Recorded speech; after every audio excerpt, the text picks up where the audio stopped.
Hi, this is Keith Davidson with Albertson and Davidson. In this video, I want to talk to you about whether or not you're able to write your own will in California.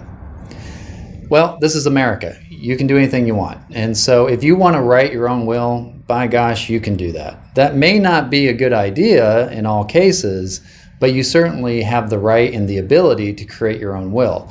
There's two real easy ways to write your own will. One is to use the California Statutory Will. So there's actually a will that's outlined in our California probate code that's kind of a form document that you can get online, and we'll put a link in this video so you can see it.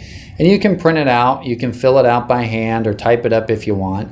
And then you do have to have it signed, and it must be witnessed by 2 witnesses, otherwise it's not valid. And please, whatever you do, do not notarize a will. Notarizing a will does not make it valid. It does nothing for a will. In California, wills are not notarized. Just skip the notary and go right with the 2 witnesses. The other way that you can easily create your own will is what we call a holographic will. And that's a will that's written in your own handwriting that you date and sign.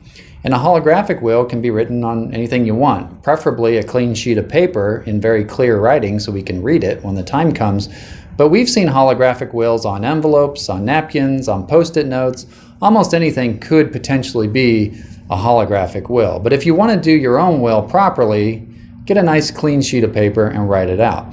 Now, where people really make mistakes in creating their own will is when they start to say things that make sense in their mind, but later on, when the court is trying to implement those terms, become confusing.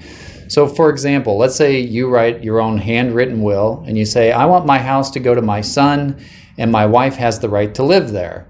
Well, that might make sense in your mind, but the problem is that from a legal perspective, when a lawyer looks at it and when a judge looks at it, there's a lot of thorny issues in there.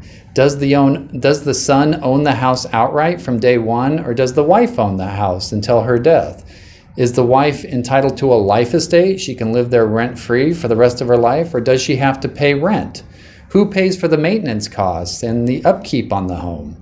If you don't specify any of that, it's all subject to later fights between the beneficiaries, and ultimately the court's going to have to decide that for you.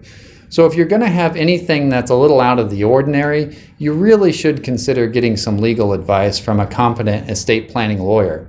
If you're just going to write something out saying, I leave my estate to my kids equally, you can do that, and there's not going to be probably too much confusion. But if you're going to make anything that goes beyond that, I strongly advise you get proper legal advice. So that's a little information about how you can create your own will in California if you choose to do so.